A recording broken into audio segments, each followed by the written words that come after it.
아멘. 미국의 작가인 킴벌리 커버거라는 사람이 쓴 시가 있습니다. 어떤 시가 있냐면, 지금 알고 있는 걸 그때 알았더라면, 지금 알고 있는 걸 그때 알았더라면. 여러분, 그 일부의 시를 제가 한번 읽어드리겠습니다.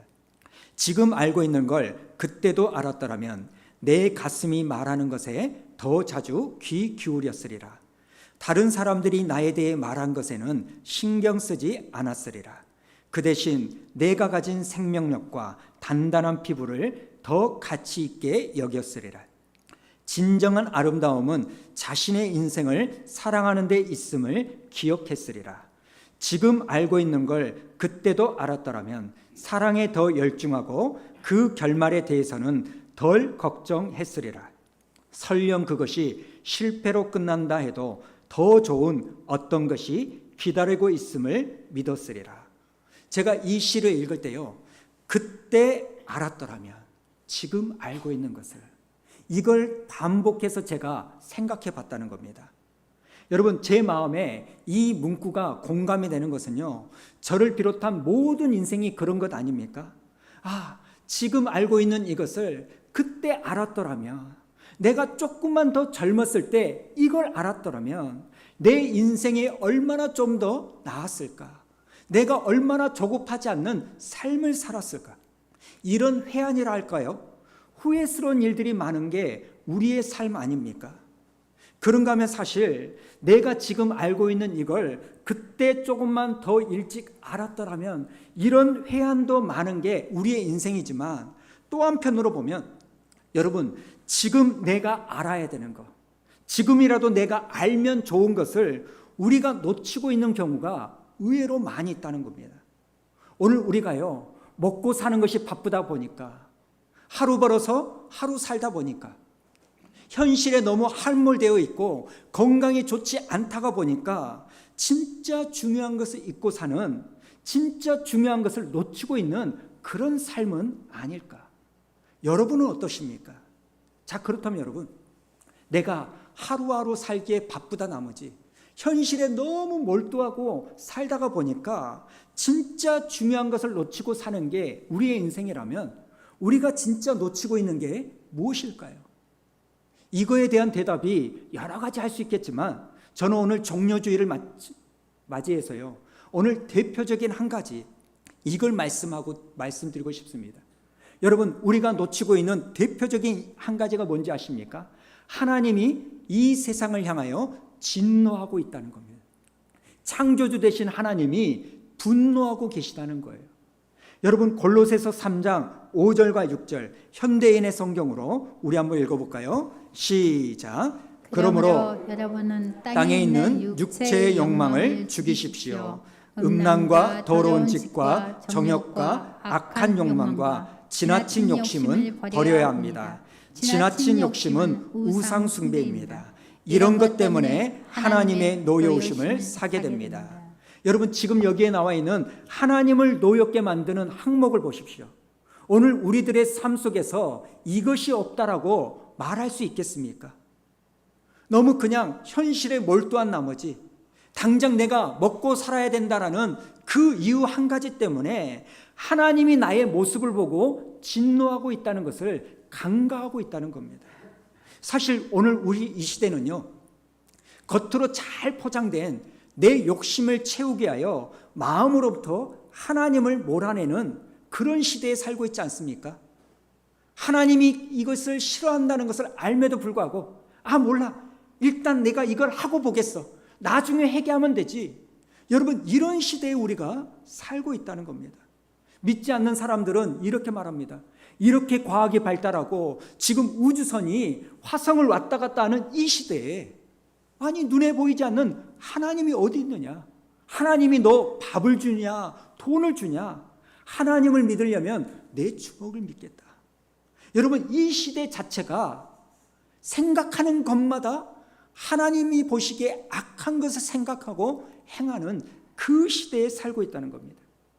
여러분, 이런 맥락에서요, 오늘 고난주간 십자가를 묵상하면서 두 번째, 위에서 바라보는 십자가를 살펴볼 텐데, 여러분, 위에서 바라보는 이 십자가는 사람들의 시선으로 보는 십자가, 세상이 보는 관점의 십자가 아니라 죄에 대한 하나님의 분노가, 하나님의 노여우심이 얼마나 큰지를 보여주는 십자가라는 겁니다.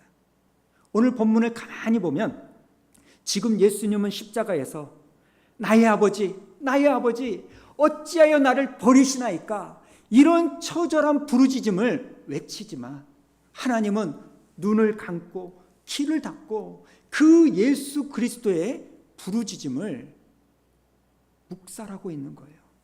여러분, 왜 그러셔야만 할까요? 그만큼 이 세상과 이 사람들의 죄가 무서울 정도로 하나님은 침묵하시는 겁니다. 십자가의 의미에 대해서요, 누군가가 이런 말을 했는데요. 자, 우리 한번 읽어볼까요? 시작.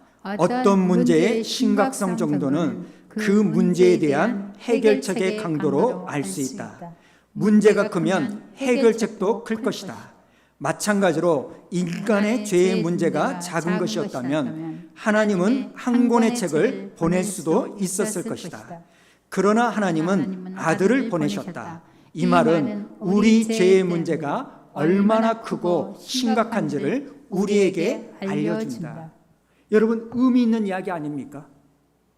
그 문제의 해결책이 어떠냐에 따라서 그 문제의 크기가 결정된다면, 여러분, 우리 죄가 보잘것없고 가벼운 거라면 우리 하나님은요, 그냥 책 한 권으로 내가 너의 죄를 용서하겠다, 판결문을 쓰면 되는 거예요. 그러나 하나님은 그 판결문 한 장을 쓰시는 게 아니라 자기의 독생자 예수 그리스도를 죽이기까지 십자가에 내어 놓으셨다는 것은 저와 여러분의 죄가 그만큼 악하고 신랄하고 심각하다는 것을 방증하는 겁니다. 여러분, 우리가요, 집에서 세탁기 같은 것을 쓸 때 고장이 나면 새로운 세탁기를 구입하죠. 그래서 설치 기사가 와가지고 세탁기를 설치를 합니다. 여러분, 세탁기를 사가지고 설치를 할 때 제일 먼저 하고 가장 중요한 게 뭔지 아십니까? 이 세탁기에 뭘 맞추는 거예요? 균형, 밸런스, 수평을 맞추는 거예요. 여러분, 이 세탁기의 수평을 맞추지 않으면 겉모양은 괜찮은 것 같은데 막상 세탁을 하고 탈수를 할 때는요, 흔들흔들 해가지고 온 집안이 난리법석 아닙니까? 마찬가지라는 겁니다. 여러분, 성경이 말하는 죄와 우리가 생각하는 죄의 그 밸런스가 맞아야 되는데 이 밸런스가요, 틀어져 있다는 겁니다. 성경은 죄에 대해서 너무나 심각하고 처절하게 말하는데 우리는요, 이 죄를 그렇게 심각하게 생각하지 않습니다. 우리는 죄를 어떻게 생각하냐면, 하나님은 사랑의 하나님이잖아. 하나님은 사랑의 하나님이니까 우리를 내가 죄를 짓고 회개하면 하나님은 내 어깨를 툭툭 치면서, 그래, 잘못한 줄 알았구나, 내가 네 죄 용서해 줄게, 다음부터는 그러지 마, 이렇게 하나님이 용서해 주실 걸로 오해를 하는데, 성경은요, 우리의 죄에 대해서 철저한 대가 지불이 있어야 된다고 말하는 겁니다. 그래서 여러분, 성경이 말하는 죄의 기준과 우리가 생각하는 죄의 기준이 밸런스를 잘 맞추는 것이 여러분, 이 십자가의 정신을 아는 겁니다. 여러분, 예수님이 십자가에 죽으신 것은요, 그만큼 얼마나 하나님이 죄를 무겁게 생각하시는지를 우리에게 말씀하시는 겁니다. 여러분, 성경이 말하는 하나님의 이미지는요, 죄에 대해서 철저하게 책망하시고 그냥 없는 것처럼 넘어가시는 그 하나님이 아닙니다. 죄는 짚고 넘어가시고 철저하게 심판하신다는 겁니다. 우리가 잘 아는 것처럼 구약 성경에 보면 이스라엘 백성들이 죄를 지을 때마다 그 죄의 문제가 그냥 해결되지 않습니다. 그 죄를 용서받으려면 자기 집에서 키우던 양이든지 아니면 사서 오는 양이든지 이 살아있는 짐승을 제사장 앞으로 끌고 오죠. 그리고 제사장 앞에서 자기가 직접 죽입니다. 그리고 죽은 제물을 하나님 앞에 분향함으로 말미암아 우리의 죄가 용서를 받는다는 겁니다. 여러분, 왜 하나님은 우리의 죄를 구약 시대에 용서해 주실 때 짐승을 죽이게 만들까요? 이유는 딱 하나예요. 레위기 17장 11절에 나오는데요. 자, 한번 읽어볼까요? 시작. 육체의 생명은 피에 있습니다. 내가 이 피를 너희에게 주어 제단에 뿌려 너희의 생명을 위하여 속죄하게 하였나니 생명이 피에 있으므로 피가 죄를 속하였느니라. 여러분, 죄를 지은 인간이 죄 용서를 받기 위해서는 반드시 뭐가 있어야 돼요? 피 흘림이 있어야 돼요. 왜 그렇습니까? 피에는 생명이 있으니까. 그 피 흘림이 죄 사함을 주는 거예요. 그러니까 여러분, 구약의 제사에서 동물의 피를 흐르는 그 희생 제사는요, 인간의 죄를 해결하기 위한 그 방법이고, 이것은 장차 우리를 위하여 죽으시는 예수 그리스도의 십자가의 보혈을 상징하는 겁니다. 성경학자였던 요세푸스 학자에 의하면요, 이스라엘이 365일 백성들이 가지고 오는 이 제물을 가지고 속죄제, 속건제를 드림으로 죄 용서함을 받지 않습니까? 그런데 이스라엘의 3대 절기 중 하나였던 유월절이라고 있습니다. 이 유월절 하루에, 이 하루 동안에 양의 숫자가 몇 마리나 제물로 바쳐지냐면 하루에요, 무려 25만 6천 마리의 양이 죽임을 당한다는 거예요. 여러분, 한번 생각해 보세요. 하루에 25만 6천 마리의 양이 죽었다? 이런 식으로 따지자면 이스라엘 역사가 구약의 1500년이라면 거의 1500년 동안 흘린 그 동물의 피의 양은요, 상상할 수가 없는 거 아닙니까? 10일이면 몇 마리입니까? 1년이면 몇 마리입니까? 계산이 불가능해요. 여러분, 한번 생각해 보십시오. 왜 하나님은 구약 시대에 이토록 많은 동물이 제사를 통하여 피 흘려 죽게 만드셨을까요? 이유는 딱 하나예요. 저와 여러분의 죄악이 얼마나 끔찍하고 얼마나 잔인한 것인지를 알도록 하기 위하여 어마무시한 양의 생명을 죽게 만드는 거예요. 조금 전에도 말씀드렸지만 자기 죄를 용서받기 위하여 양을 데리고 올 때 이스라엘 백성들은 돈이 없기 때문에 자기들이 키우던 양들을 거의 다 데리고 왔어요. 제가 이걸 곰곰이 생각해 봤습니다. 저희 집에 장군이라는 강아지가 있죠. 근데 내 제사함을 받기 위해서요, 지금 1년 동안 부둥켜 안고 살았던 이 강아지를 죽여야 된다고 하면 여러분, 그게 쉬울까요? 그 동고동락했던 이 짐승을 죽이고 내 제사함을 받았다면 여러분, 내가 쉽게 죄를 안 지은다는 게 아니라 내가 쉽게 죄를 지을 수 있을까요? 죄를 지으려고 하다가도 내가 어떤 대가 지불을 하고 이번 죄를 용서함 받았는데 내가 어떻게 이렇게 쉽게 죄를 지을 수 있을까? 여러분, 우리가 왜 쉽게 죄에 넘어질까요? 우리의 의지가 약해서? 유혹이 강해서? 아닙니다. 하나님이 나를 위하여 어떠한 죄의 대가를 치렀는지를 자각하지 못하니까. 여러분, 자녀들을 키우실 때 그런 이야기 간혹 해보셨죠? 저도 그랬어요. 네가 어떻게 나한테 이럴 수 있어? 내가 너한테 해준 게 어떤 건데? 내가 너를 위해서 어떤 일을 했는데? 나는 못 먹고 나는 못 입어도 네 학원 보내려고, 네 삼겹살 먹이려고, 네 옷 입히려고 내가 직장에서 어떤 눈치를 보며 돈을 버는데, 여러분, 이런 이야기를 하잖아요.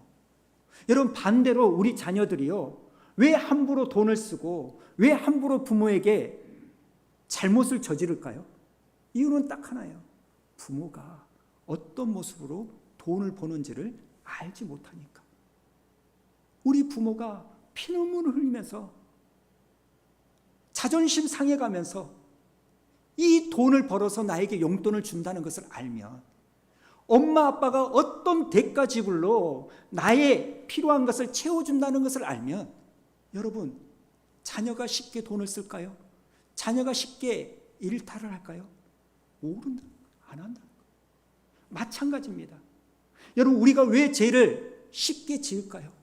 우리는 죄성을 가진 인간이라서 죄를 안 짓고 살 수는 없지만 왜 그렇게 유혹에 털없이 넘어질까요? 죄에 대한 대가 지불이 얼마나 처절한지, 내 죄를 용서하시기 위하여 예수가, 하나님이 어떠한 대가를 지불했는지, 내가 그거 생각하기 싫어서라도 넘어지지 않겠다, 이런 마음이 되지 않을까요? 여러분, 성경에 나오는 이 엄청난 숫자의 재물의 숫자는요, 여러분, 예수 그리스도의 보혈의 가치가 얼마나 높고 가치 있는지를 또 역설적으로 보여주는 겁니다. 예수님의 보혈은 수천 년간 구약 제사를 통하여 흘린 그 엄청난 동물의 피를 대신하고도 남을 엄청나게 보배롭고 가치 있는 보혈인 줄로 믿습니다. 여러분, 오늘 잠시요, 예수님의 십자가를 우리가 좀 생각해 봤으면 좋겠습니다. 예수님은요, 십자가를 지시기 전에 채찍에 맞으셨죠. 그런데 이 채찍은 우리가 생각하는 그 채찍과 다르다는 거 아시잖아요. 여러분, 예수님 당시에 사용된 이 채찍은요, 한 줄로 된 가느다란 채찍이 아니라 무려 가죽으로 된 9가닥으로 된 채찍입니다. 그리고 그 채찍의 끝은 쇠붙이나 동물의 뼈를 달아가지고 그 채찍을 한번 맞으면 살이 패이는 게 아니라 그 끝에 쇠붙이가 몸에 박혀서 살뭉치가 터져 나오는 거예요. 그래서 어떤 문헌에 보면 죄인들이 그 채찍을 잘못 맞아가지고요, 배에 찍혀가지고 뜯어져 나와가지고 내장이 쏟아지는 그 모습도 있었다는 겁니다. 그리고 나서 예수님이 십자가를 지고 90km 가까운 십자가를 지고 그 골고다 언덕길을 올라가시는 거죠. 너무나 많은 채찍을 맞으셨기에 가다가 쓰러지니까 구레네 사람 시몬이 대신 십자가를 지고 갈보리 언덕으로 올라갑니다. 그리고 십자가에 못을 박히죠. 여러분, 예수님은 손바닥에 못이 박힌 게 아니라 손목에 못이 박혔습니다. 그 이유는 손바닥에 못이 박히면 그 몸무게를 이기지 못하고 찢어지기 때문에 그 손목의 뼈에 못이 박히는데, 이 손목에는 여러분 정중신경이라는 그 신경이 지나간다는 겁니다. 우리가 주부님들 손목 증후군 같이 그 통증들이 있을 때 견디지 못하잖아요. 그 신경을 못이 박음으로 그 신경이 다 날아가서 말로 다 할 수 없는 통증을 느끼게 되는 겁니다. 그리고 두 발이 포개어서 그 다리에도 못이 박힙니다. 그리고 십자가에 매달리고 세워진다는 겁니다. 여러분, 이 십자가 위에서 이제는 예수님께서 말로 다 할 수 없는 통증, 고통을 느끼시는데, 그 고통은요, 한 번에 죽는 게 아니라 6시간, 12시간, 심지어는 이틀이 가면서까지 서서히 사람이 말라간다는 겁니다. 의사의 말에 의하면 십자가에 지신 예수님은요, 심각한 호흡곤란을 느끼셨다는 거예요. 왜 그러냐면 손목에 박히시고 다리에 목이 박히시니까 몸이 앞으로 쏠려가지고 갈비뼈하고 가슴 근육에 압박이 생겨가지고 들숨과 날숨이 힘들어진다는 겁니다. 여러분, 한번 저를 따라서 한번 해보시겠습니까? 숨을 100% 한번 내쉬었다가 100% 한번 뱉어보십시오. 이번에는요, 한번 다시 100% 들이쉬었다가 50%만 한번 내쉬어보세요. 여기서 다시 100%, 이번에는 30%만. 이번에는 다시 100% 들이쉬고, 이번에는 10%. 들이쉬었다가 다시 10%. 이걸 한번 5번만 해볼까요?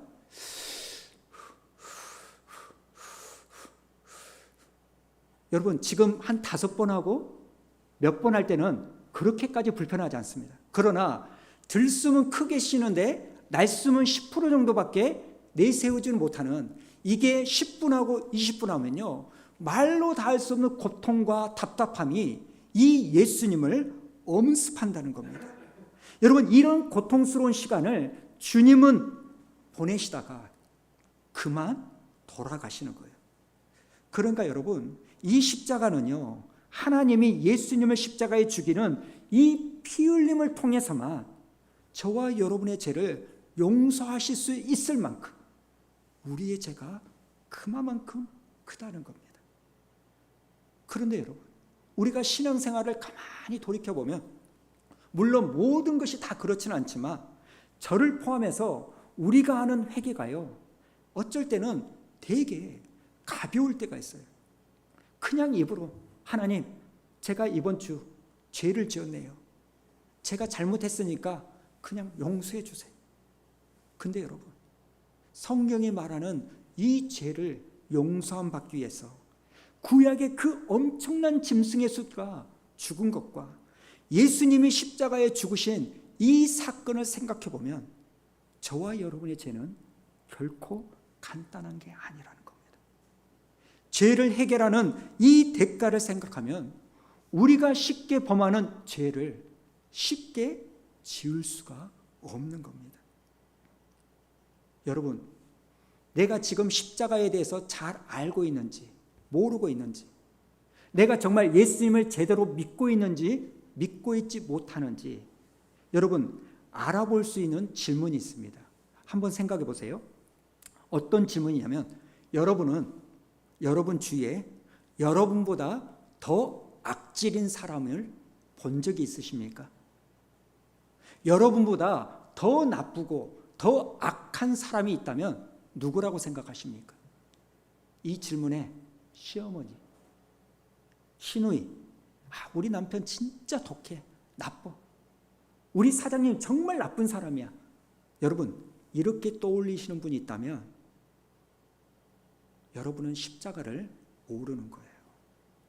여러분, 지금 예수님께서 누구 죄 때문에 십자가에 죽으셨습니까?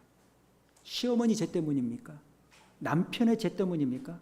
사장님의 죄 때문입니까? 아니에요. 바로 내 죄 때문에 죽으신 거예요. 내 죄 때문에. 시어머니의 죄 때문에 죽은 게 아니라 내 죄 때문에 죽은 겁니다. 그렇다면 나보다 더 나쁜 사람, 나보다 더 악질인 사람은 이 세상에 없다는 겁니다. 사랑하는 성도 여러분, 이 십자가는요, 바로 내 죄에 대한 처절한 심판으로 예수님이 대신 죽으신 거지만 우리는 그걸 잘 알지 못한다는 겁니다. 여러분, 우리는 예수님의 십자가를 제대로 알면 쉽게 죄를 짓지 못합니다. 피 흘리기까지 죄와 싸우게 되는 거예요. 여러분, 피 흘리기까지 죄와 싸운다는 것은 내 의지로 싸우는 게 아니라 예수님이 어떻게 나를 위하여 죽으셨는데, 예수님이 어떻게 나를 위하여 피 흘리셨는데, 예수님이 어떻게 골고다 언덕길을 그 채찍을 맞으셨는데 내가 이렇게 쉽게 넘어갈 수 있어? 그 내 안에 성령의 싸움과 육신의 싸움이 벌어진다는 거예요. 죄를 지어도 무기력하게 넘어가지 않는다는 겁니다. 사랑하는 성도 여러분, 주님은 우리의 죄를 위하여 자기의 목숨, 여러분의 돈을 쓰신 게 아니라, 여러분의 건강을 쓰신 게 아니라 당신의 목숨, 그리고 그 목숨도 한 방에 죽는 그 목숨이 아니라 시간을 두고 매질당하고 찔림을 받고 서서히 물과 피를 쏟는 말라가는, 피가 바짝바짝 마르는 그 고통을 감당하시며 우리의 죄를 용서하신 줄로 믿습니다. 그러하기에 여러분, 또 죄를 지으시더라도, 또 죄의 유혹 가운데 빠지시더라도 십자가를 생각하고 내가 넘어지더라도 어이없이 넘어지진 않겠다, 내가 피 흘리기까지 싸우겠다, 이 모습이 주님의 눈에 보이는 저와 여러분 되기를 축원합니다. 그리고 또 하나, 이 십자가는 나의 죄가 얼마나 큰지를 보여주지만 하나님이 나를 얼마만큼 사랑하는지를 보여주는 증거 아닙니까? 로마서 5장 8절을 보도록 하겠습니다. 우리 한번 읽어볼까요? 시작. 우리가 아직 죄인 되었을 때 그리스도께서 우리를 위하여 죽으심으로 하나님께서 우리에게 대한 자기의 사랑을 확증하셨느니라. 때로는 하나님 앞에 그런 질문을 할 때가 있고 의심이 들 때가 있죠. 하나님, 정말 나 사랑하세요? 하나님이 나를 사랑하실까? 하나님이 나를 사랑하시면 왜 나의 모습이 이럴까? 근데 여러분, 사랑은요, 확인하는 게 아니라 확증하는 겁니다. 사랑은 확인받으려고 하는 게 아니라 하나님이 나를 사랑하시구나 확증하며 사는 겁니다. 우리가 왜 흔들릴까요? 나를 향하신 하나님의 사랑을 어떤 조건을 가지고 확인하려고 하니까 우리의 믿음이 롤러코스터를 타는 겁니다. 조금 전 읽었던 로마서 5장 8절에 있는 말씀처럼 하나님은 독생자 예수 그리스도를 십자가에 죽이심으로 말미암아 여러분에 대한 하나님의 사랑을 확증하신 줄로 믿습니다. 가정에서요, 남편이 나를 사랑하는지 자꾸 확신을 갖지 못하고 순간순간마다 매번마다 남편한테 당신 나 사랑해? 나 사랑하는 거 맞아? 여러분, 이렇게 확인하려 든다면 처음 한두 번이야 그렇다 치고 남편이 얼마나 피곤하며 물어보는 그 아내는 얼마나 비참하고 불쌍합니까? 남편이 사랑함에도 불구하고 그 사랑을 확증하지 못하니까 누리지 못하는 거잖아요. 의심하는 거잖아요. 우리의 신앙이 그러지 않습니까? 예수 그리스도가 십자가에 죽으심으로 하나님께서 우리에 대한 사랑을 확증하셨음에도 불구하고 우리는 그 하나님의 사랑을 누리지 못해요. 왜요? 확인받으려고 하니까. 이 문제가 해결돼야, 내 자녀가 잘 돼야, 내 마음이 편해져야, 내 환경이 좋아야 하나님이 사랑하신다는 그 조건으로 확인하려고 하니까. 사랑하는 성도 여러분, 하나님이 여러분을 향한 그 사랑은 확인하는 게 아니라 확증함으로 누리는 은혜가 있기를 주님의 이름으로 축원합니다. 종료주의를 보내면서, 이번 고난주간을 보내면서 나의 죄가 얼마나 큰지 예수 그리스도가 십자가에 죽는 것을 깨달아서 내가 이번 한 주 동안에는 쉽게 죄 가운데 넘어지지 않겠다, 이 결단의 삶을 살 뿐만 아니라 하나님이 여러분을 사랑하시는 그 사랑 안에 누림을 가지고 행복한 삶을 사는 여러분 되기를 축복합니다.